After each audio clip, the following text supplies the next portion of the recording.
Herzlich willkommen in Kappadokien. Schön, dass ihr wieder mit dabei seid.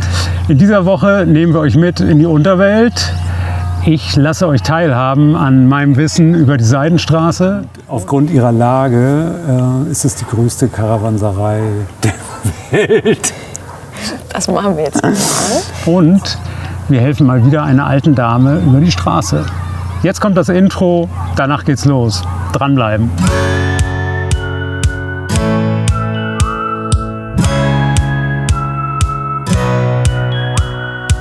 Wir sind Petra und Christoph aus Hamburg. Ein Jahr verbringen wir auf kleinstem Raum mit größtmöglicher Freiheit in unserem Pössl-Kastenwagen. Unser Weg führt uns über den Balkan, durch den Kaukasus und die zentralasiatischen Staaten entlang der Seidenstraße. Auf dieser Midlife-Reise füllen wir weiße Flecken auf unserer persönlichen Landkarte. Filling White Spots eben.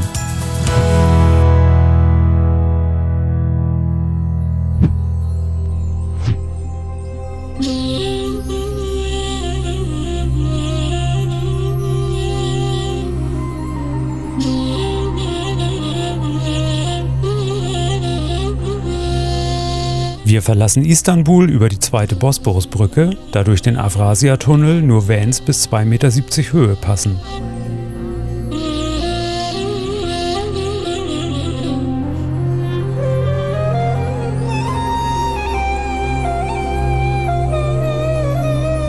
Den Tag verbringen wir in einem Vorort von Istanbul und überqueren zum Sonnenuntergang das Marmara-Meer über die Osman-Gazi-Brücke.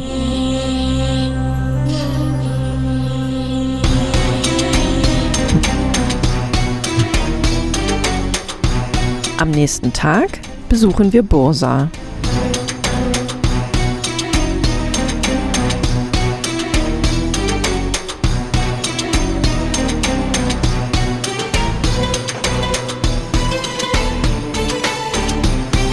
Wir sind in Bursa angekommen und somit auf der ersten wirklichen Station entlang der Seidenstraße. Seide ist das Stichwort. Wir sitzen hier mitten in der Seidenbörse, Kosahan, und um uns herum lauter Geschäfte, die Produkte aus Seide verkaufen, und in der Mitte mehrere Cafés, in denen man wunderschön sitzen kann und sich das ganze Treiben anschauen kann. Die Kosahan, die Seidenbörse, ist eingebettet in den örtlichen Bazar.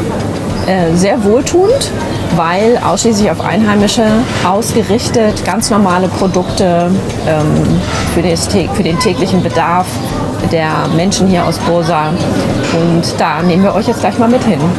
Wir sind tatsächlich so ein bisschen die Exoten hier heute, was sich echt ganz cool anfühlt. Die Börse geht über 2 Etagen, ein sehr schöner Bau mit großem Innenhof, in dem wir jetzt auch gerade sitzen. Genau, schaut euch mit uns um.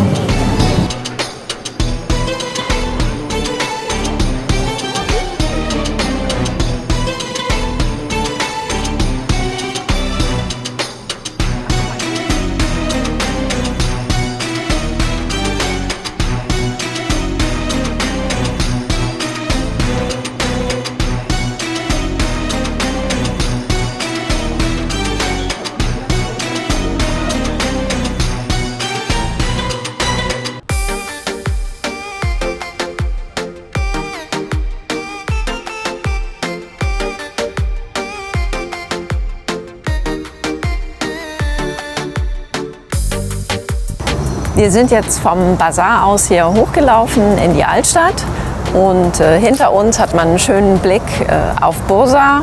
Kleiner Fun-Fact, in die Altstadt in Bursa kommt man mit der Rolltreppe.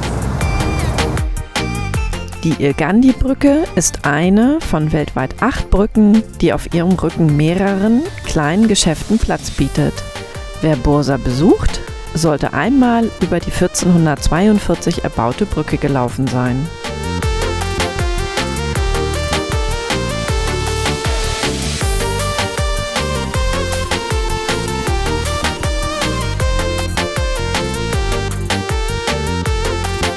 Bevor wir uns einen Platz für die Nacht suchen, machen wir Halt in Kumalikichik. Das Dorf ist im 14. Jahrhundert mit der Gründung des Osmanischen Reiches entstanden und bietet bis heute ein geschlossenes architektonisches Bild. Das wiederum macht es zum Teil des UNESCO-Welterbe.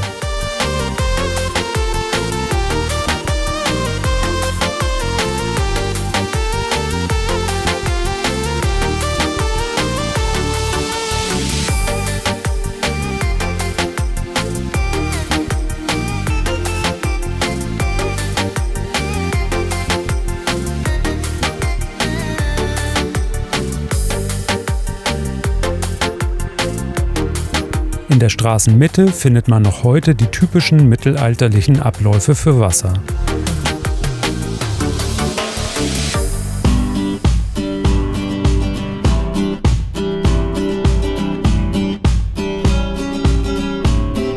Für die Nacht fahren wir von der Schnellstraße ab und machen Halt in dem Dorf Kursunlu. Zum Abendessen bereite ich einen leckeren Kohleintopf vor.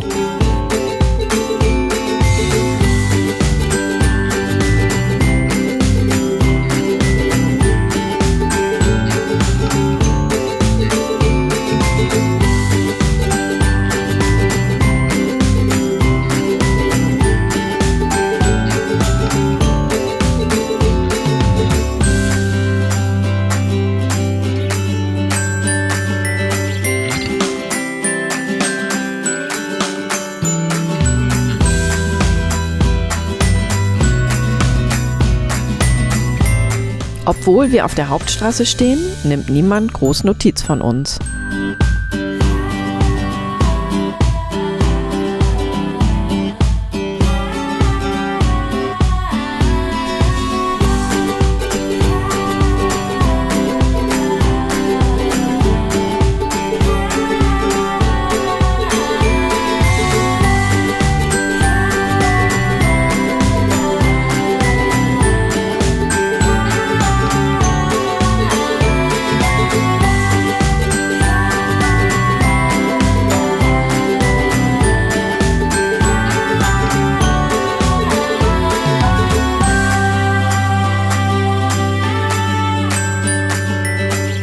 Auf dem Weg zurück zur Landstraße haben wir eine kurze, intensive Begegnung mit diesem Ehepaar, das seine Erdbeeren direkt am Feld verkauft.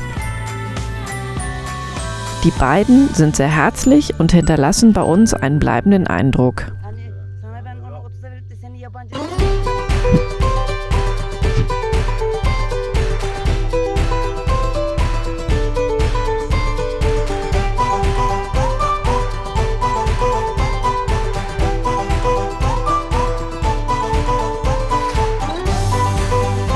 Während unserer Mittagspause erhalten wir unerwarteten Besuch von einer jungen Familie.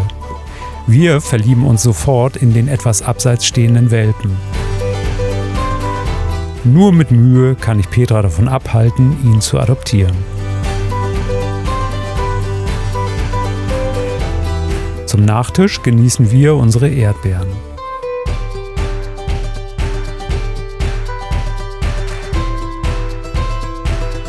Am nächsten Morgen wachen wir durch Stimmengewirr vor unserem Van auf. Unter unserem Fenster werden die aktuellen Neuigkeiten des Dorfes ausgetauscht.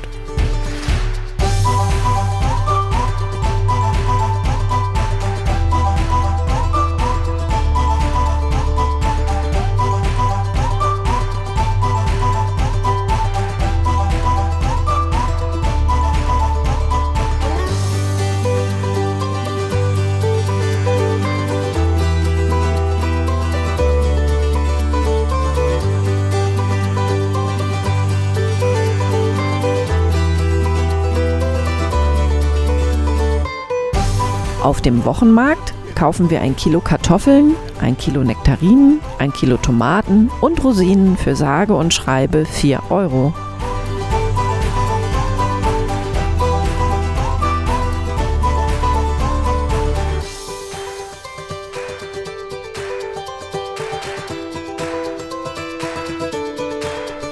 Weiter geht's nach Sultanhani.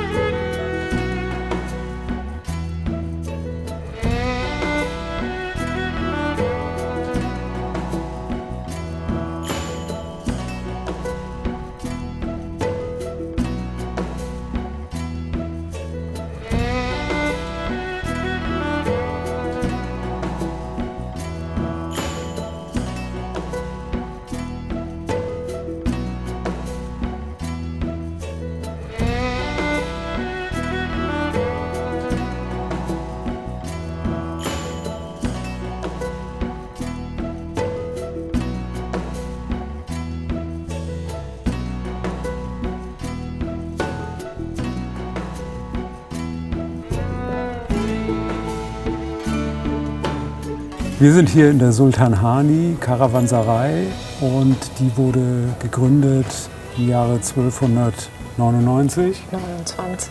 1229. Und aufgrund ihrer Lage ist es die größte Karawanserei der Welt. Das machen wir jetzt mal. Aufgrund ihrer zentralen Lage ist es die größte Karawanserei des Landes. Ja? Dann bleibe ich so. Wir sind in Sultanhani in einer Karawanserei und die wurde 1229 gegründet und erbaut. Und aufgrund der Lage ist es die größte Karawanserei des Landes. Wir sind total begeistert, nachdem wir uns jetzt vom alten Konstantinopel über Bursa, ihr erinnert euch vielleicht, Ghosahani, also die damalige Karawanserei in Bursa, in der Seide gehandelt wurde, sind wir jetzt weitergezogen hierher und wir sind exakt auf der Seidenstraße und wir sind super glücklich und wir sind da, wo wir mit unserer Reise hin wollten und sind sehr begeistert von dieser schön erhaltenen Karawanserei, die im Übrigen im Sommer und im Winter genutzt wurde und in der Fremde wie Einheimische 3 Tage kostenfrei logieren konnten. Das machen wir jetzt auch. Wir fahren weiter zur Karawanserei Akzi Karan, die leider verschlossen ist. Die Entfernung von 60 Kilometern entsprach damals einer Tagesreise für die Karawane.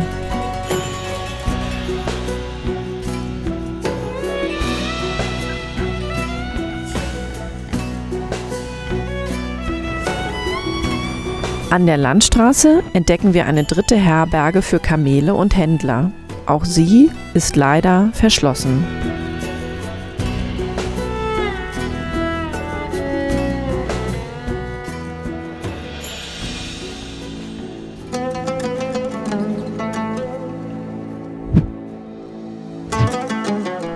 Spontan nehmen wir Kappadokien in unsere Routenplanung auf und fahren eine Schleife über Tatlarin, eine von 6 Städten im Untergrund.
Aufgrund der Witterung verändert sich der weiche Sandstein immer wieder und gibt bis heute unentdeckte Höhlen und Kirchen frei.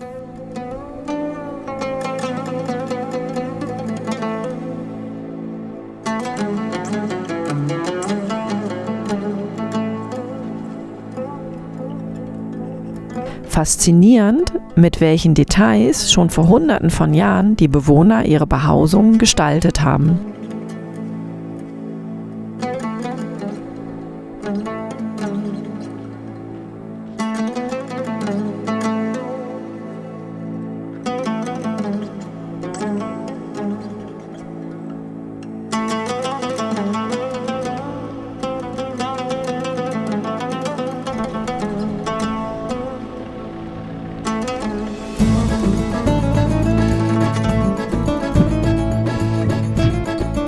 Als Vanlifer lassen wir natürlich keine Wasserstelle links liegen.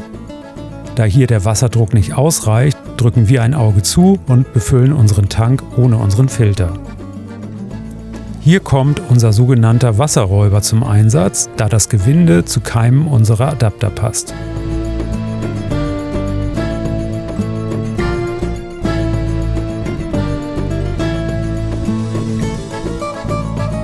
In Uchiza bestaunen wir auf einer kleinen Wanderung die unwirklichen Felsenhöhlen.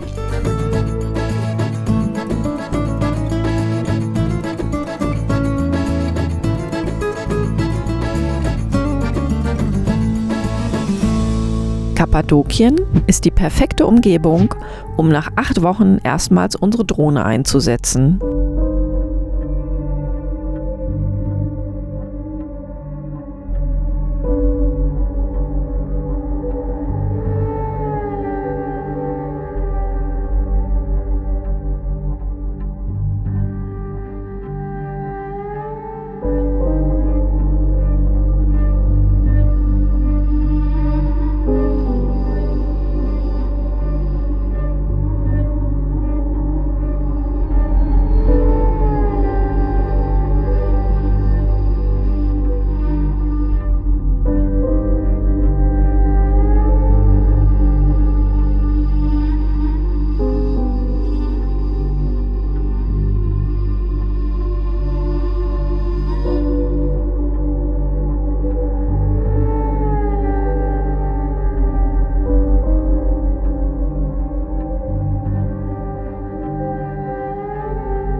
Ich nutze das gute Wetter, um zum Abschluss nochmal in die Laufschuhe zu springen.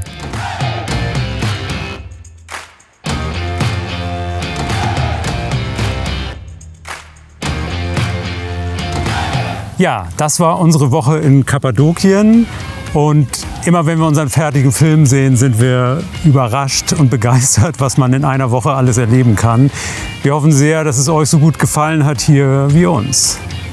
Nächste Woche sehen wir uns in Hattusha wieder, der Hauptstadt der Hethiter. Und wir fahren weiter zum Ikshak-Pascha-Palast an die iranische Grenze und zum Berg Ararat Richtung armenische Grenze und dann noch in die Stadt Ani, die alte ehemalige Hauptstadt der Armenier. Und es steht wieder ein Kostencheck an. Der 2. Monat, nämlich der Mai, ist vorbei und ja, wir legen wieder alles offen, was wir ausgegeben haben und wo wir aktuell stehen mit unserem Budget. Ihr wisst, was jetzt kommt. Wenn euch unser Video gefallen hat, bitte liken, bitte teilen, bitte kommentieren, Daumen hoch, Glocke drücken und erzählt unbedingt euren Vanlife-Freunden davon. Wir freuen uns über neue Follower. Tschüss!